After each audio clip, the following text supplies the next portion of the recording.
Okay, so here we are in the car, and I thought I'd run through, before I go to the mod, I thought I'd run through what the car comes from the factory with as far as temperature indicators inside the vehicle. Okay, the first one here is on the climate control. Now, this is really not so much a temperature, a current reading of the temperature. This is what I'd like the temperature to be. And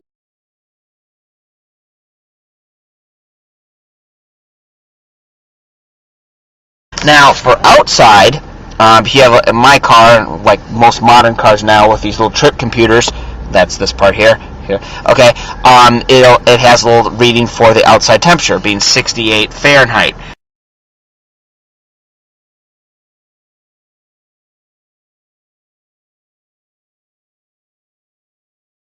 Temperature, the probe is right in the front bumper, which is great if you're moving, at a good clip, like we'll say 30 miles per hour, 19 miles per hour maybe. But if you're staying still, you're soaking up heat from the pavement, you're soaking up heat from the engine that radiates out to the front of the car, and you're also picking up heat from other people's exhaust if you're in rush hour traffic, for example. So that's great for outside temperature, but what we're concerned about is the temperature underneath the hood there. So we come to this gauge here, much like any car has this gauge, despite where it may be, and mine is in the bottom right corner. And what is this? This is the temperature of the engine coolant. So it is an indirect measurement of your engine temperature, or the under your hood temperature. Obviously infer that if it's really hot, that means your engine's really hot and hence the coolant's warmed up, or vice versa with the cold. But again, it's not a direct measurement, okay? You have to wait for the coolant to absorb the heat and then gather your information. And once you've gathered that information, I like numbers. What does this tell me? Alright, this tells me that it's not quite hot, it's more cold than it is hot, since it's less than halfway, and it's 1, 2, 3, 4, 5, 6, 8 check marks. So if I ask what the temperature under your hood is, you could tell me, oh, it's 8 check marks from cold, which means what? I mean, is this like the surface of the sun hot, and this is, I don't know, Frosty the Snowman's testicles? You don't know. So what we're going for is, I want to get a way of detecting what the temperature under the hood is, and also it would be nice to have a temperature of what it is inside here. Alright, so this is the instrument I opted for measuring the temperature under the hood of my vehicle and in the car cabin. So I went with the brand Taylor, and this is the model 1524. In case you care. And there's a couple reasons I went with this particular model. First, you can see that on the base unit, it gives you a dual temperature display, and right now they're both reading the same. Well, that's because here's the wireless transmitter right next to this, so the temperature hence is the same because they're basically in the same spot right now. Of course, that'll change. And so there's the base unit. And here's the wireless transmitter, and over here is a wire. Now, this wire is actually a probe, and this attaches to this so that you can put this probe wherever you see fit. So, even though it's wireless between these two units, this unit can have the option of using a probe that connects in. Alright, so here we go, going under the hood. I'm going to go over to where my battery is, and I've got under here I got in here my wireless probe slash transmitter.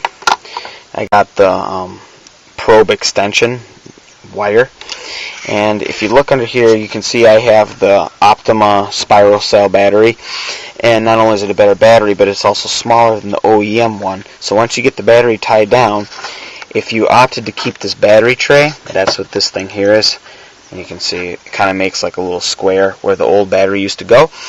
And because this battery is smaller, you get this nice little pocket here on the side.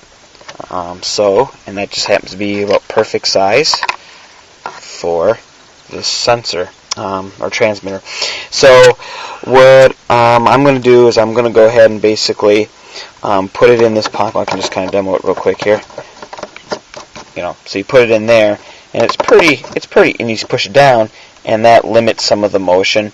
And if you push it in here deep enough, it'll stay. But just to be sure, what I'm going to do is I'm going to get some of that pitcher wire.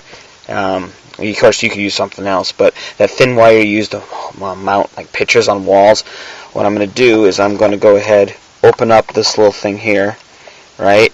That's like the little stand, right? Okay. What I'm going to do is I'm going to go ahead and fish some wire underneath this stand, collapse it, stick it in there, and then run the pitcher wire and like tie it around this or something. It's probably completely unnecessary to do all that, but I just feel comfortable knowing that everything's tied down in my vehicle. Okay, and then from there, what I'm going to do is I'm going to mount, okay, stick in the wire, and I'm going to run, this is the probe, remember?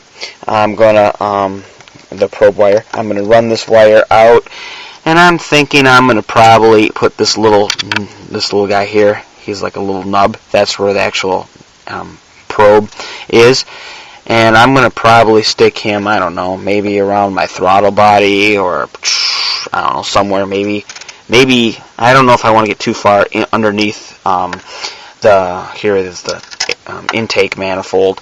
I don't know how hot it gets, and this I don't want to melt this, so I think I'm going to probably stick it like around my throttle body. Good enough, right? But anyways, for those this, and I said I was going to explain this later. The reason I like this wire here, this probe extender, is because I can mount this far away. For example, some kits come with this is it, and you don't get that extension option with this wire, so you'd have to mount this, like somewhere in there, and you can see how big and bulky this is. And even if it was smaller, I don't really want this unit being too close to where it gets hot, because I mean, this is just after all plastic, and if you don't actually melt this, you'll probably just totally kill its ability to work, at least. Alright, so I got done just hooking everything up. So as you can see, there's the wireless transmitter stuffed in that little spot.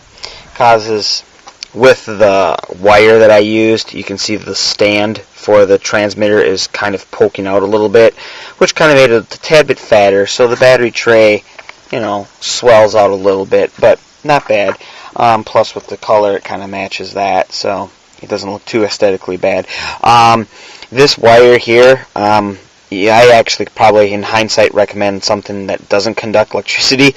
Yeah, I kind of got a little spark scare there for a second, but anyways, it's pretty much tied down now, but you might want to think about using something that doesn't conduct but yet still is relatively high temperature.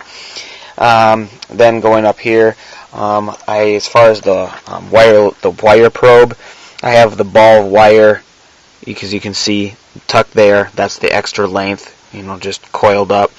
And then I have the probe coming out, going there, and then I have the little dongle thing tied, just a little facing in towards the towards the throttle body, and I just secured it with a black twisty thing. So, anyways, and I tied it around this little jacket that all these wires are in, so as not to crimp or cut off. Anyways, so.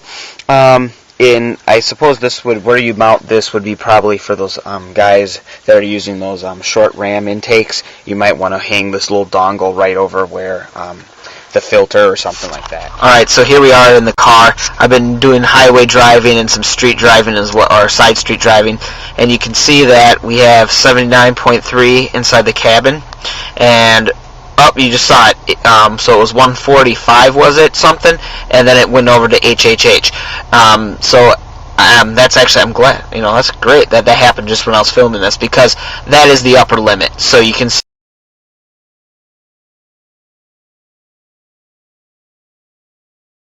what happens when it reaches its upper limit. It goes to these all H's, which just, I'm assuming, mean hot, hot, hot. And so there. But if you tried this in the winter, I'm assuming you would go all the way to the lowest temp and then maybe see LLL, right?